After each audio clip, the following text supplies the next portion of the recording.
What is genre? In French, the word genre means a kind of something. The word is commonly used by media fans to describe their favorite kinds of art, books, movies, TV shows, and music. Genres give people the ability to categorize content based on similarities in form, style, or subject matter, and while they can be quite useful from an organizational standpoint, in an art gallery, record store, or on Netflix, sometimes genres can seem quite limiting. The starkness with which many people divide genre creates the illusion that nothing can cross those genre boundaries. People say, I only listen to rock, but not metal, or I only listen to rap. These labels can limit the scope of someone's musical diet, and limit the music that an artist can produce. Some people are staunch advocates of their musical classifications, but others are quicker to eschew this myopic approach in favor of a more eclectic one. One such artist is James Murphy. Born in Princeton Junction, New Jersey in 1970, Murphy grew up with an intense love of music and started working for a label called Invisible Records when he was 15, where he mainly silkscreened t-shirts for the label's artists. His musical interests included a variety of sounds from the likes of David Bowie, the Velvet Underground, Daft Punk, and Can.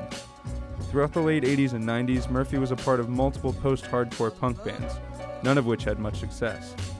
He attended New York University to study English, but ultimately dropped out, and even passed up an offer to write for the then little-known sitcom Seinfeld. These years of perceived failure and unfortunate choices led Murphy to spiral into depression, for which he began seeing a therapist named Dr. George Kamen. So, I don't know, I was pretty disappointed with myself, and I kind of just went to therapy, basically, with an amazing person I was just like, I'm not good at my life. I'm just bad at it, and I don't care what it is. I don't care what you tell me. Like, I just want to not do this anymore. I just need to do something else. And I started just being, like, realizing how I was lazy, but lazy never felt right when I heard that. When I said that to myself, I was like, you're lazy. It wasn't that I was lazy. I was just really afraid. I was really afraid of failing. Through his work with Kamen, he realized that he had spent these past years trying to fit the mold of what he thought he had to sound like to be successful. Since that obviously didn't work too well, Murphy's only option was to just be himself and let his own sound shine through. Towards the end of the 90s, Murphy found success DJing parties in New York, drawing upon his vast and obscure record collection for a variety of material. According to Murphy, at one point during his tenure as a New York DJ, using the stage name Death from Above, he went to a party where he heard a much younger DJ playing the same tracks that he had been playing at his parties, and also some that he had never heard before. Somebody else was kind of playing the records that I was playing, and like nobody else was playing the records I was playing. That was like my thing. And I got really mad, and I got really defensive, and I was just like, what the, that's mine. Who the hell is this? Some 22-year-old. And I got really embarrassed by being like, these aren't your records. You didn't write them. You just play them. You just own them. You can't be proud of yourself for owning them. But I was mad at the same time because I was like, no, but I know that kid was at one of my parties and just doing what, and it was like this really dense conflict that I couldn't resolve. Murphy decided to use this feeling to pursue something even more creative, and started what would come to be known as LCD Soundsystem under the DFA record label, which he co-founded with Tim Goldsworthy and Jonathan Galkin.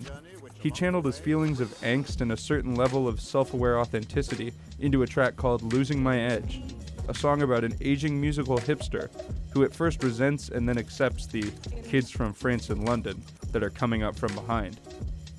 Losing My Edge became LCD's first hit single in 2002, but it didn't start out that way. The song was originally on the B-side of the record, while the song Beat Connection was listed as the A-side. Many of Murphy's friends and colleagues thought Losing My Edge was silly, laughable, and downright not good. Murphy, however, felt strongly about the song and its personal meaning to him, and decided to switch it to the A-side at the last minute. The song went on to be LCD's first break onto the scene, and heralded the arrival of their eponymous album debut in 2005.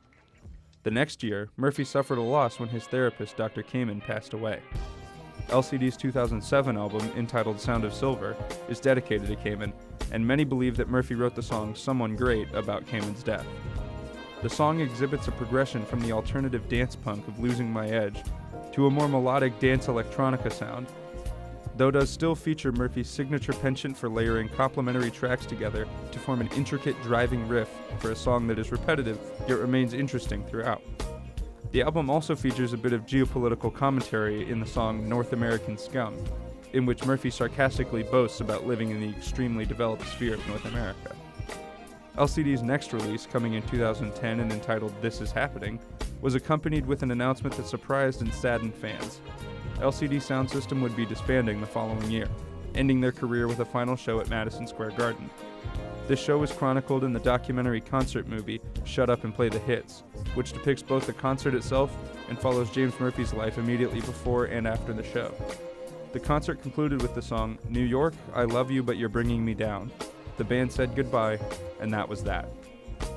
Until 5 years later, when LCD Soundsystem made their triumphant return in 2016, headlining Coachella, Lollapalooza, Bonnaroo, and Austin City Limits. They also announced that a new album is in the works and should be released sometime this year. 2 singles, Call the Police and American Dream, have been released ahead of the new album and were performed by the band on the May 6th episode of Saturday Night Live. So, what has brought this band such staying power, critical acclaim, and a burgeoning group of followers?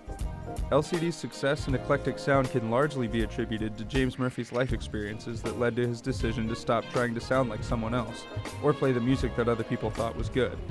He stopped trying to fit into any pre-constructed box that fans or executives had made to categorize art, and just made music that he found interesting, speaking from his heart to create relatable lyrics, sometimes humorous, at other times heartbreaking, all backed up by beats, riffs, and melodies ringing with influences from across the musical spectrum, from American and British punk rock to the German and French club and house scene, all produced and distributed by a record label that Murphy himself founded. That is LCD Soundsystem. That is music.